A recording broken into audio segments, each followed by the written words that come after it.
So obviously you're doing Kickstarter for Damnation, the Gothic game.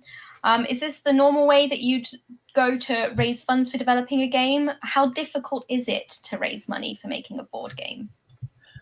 I think it would be best to pass this one over to Benji, because Benji has far more experience in this area than I do. So over to you. So like I say, I've worked with Kickstarter models for a long time and crowdfunding models as well. And it's something that's changed considerably over the last 10 years, the last 5 years, and also the last couple of years. I think things have just really escalated. Once upon a time, we would use crowdfunding platforms when we had ideas. We would post up on crowdfunding platforms and say, I have this sketch, I've got this idea that I want to seek funding for, and the crowd would be along with you for that journey. And that just isn't the way that the games industry works anymore, unfortunately. And I think it's a really sad thing. I think it's inevitable. But now the way that things really operate with platforms like Kickstarter in particular is that you come with your game 85, 90% of the way there before you get your funding. Your funding is really helping you to work out a pre-order system for how many copies you're printing. It's about getting your resources for that final push. I think a big thing that a lot of people don't consider is how long it takes to design a game, how long it takes to play test and prototype and do all that really hard work. That is time that most people do not see back. You have to really look at that, even as a professional, and say, this is hobby time. This is not necessarily professional. I'm going to be making money on this time. Very few people make money on that section or are able to raise money for it. I think that's something that's really important to talk about. A lot of people now will be raising the early money to keep that going. They'll be raising that money themselves through either grant money or money from their previous game. A lot of people are doing that from previous Kickstarters. We get these chain models that are created, or some other sort of cash injection.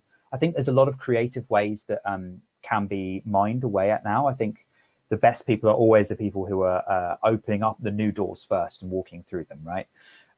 But I think it's really interesting how that model has changed through the years, because some of the biggest things that you need to spend money on are your art, are your time. And I think you need to look at it and say, if I was a musician, I wouldn't expect to have every second that I've ever played guitar to be funded all the way through before I'm able to perform at the O2 Arena.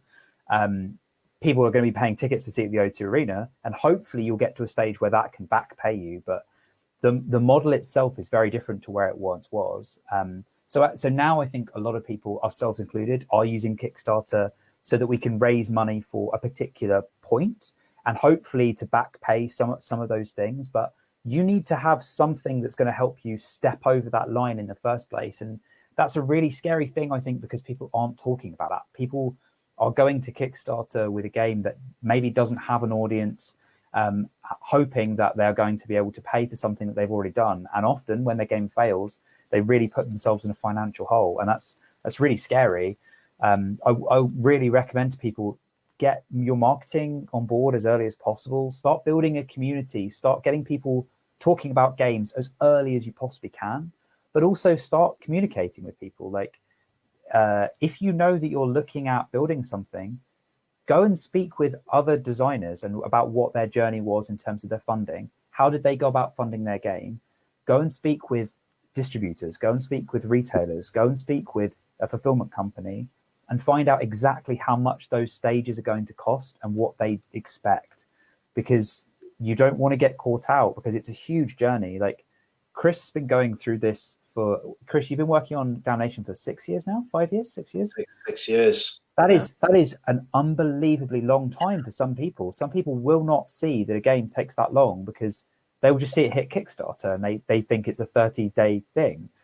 They don't realize how long that journey is, and that's a lot of time investment.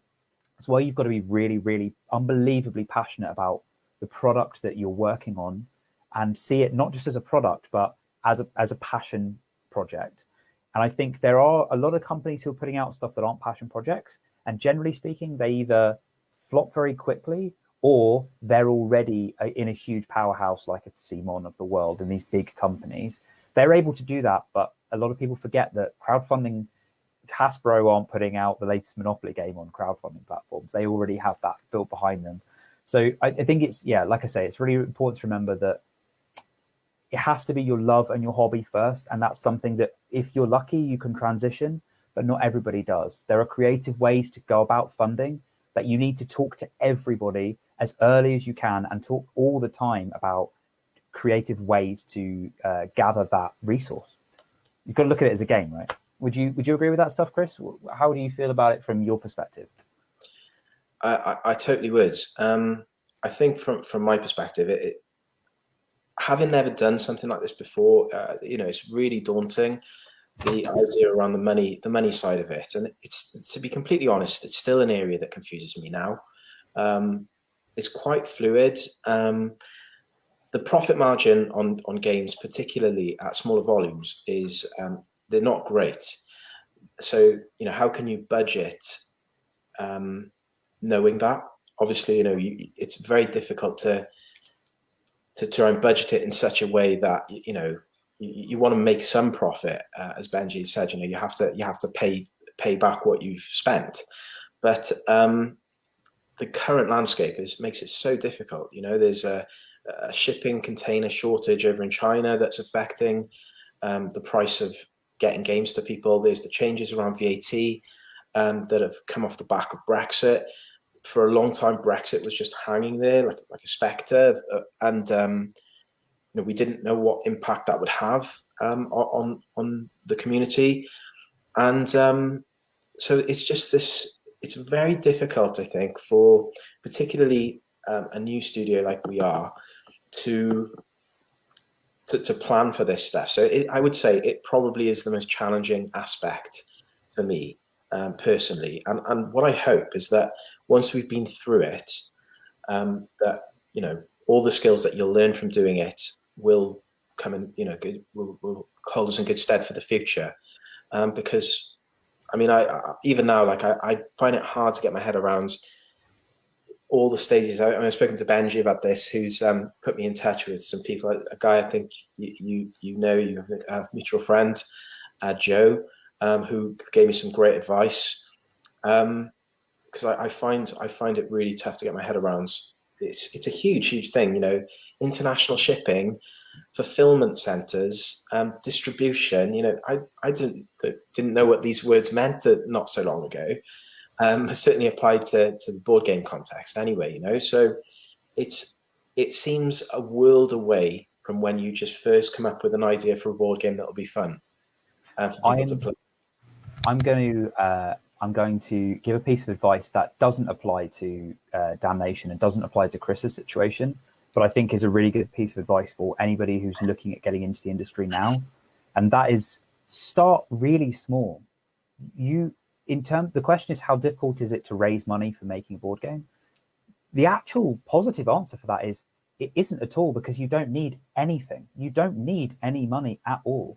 You can put something out and you can put something together for completely free. We are living in a world of the easiest way to put out content to other human beings. We're doing it right now online.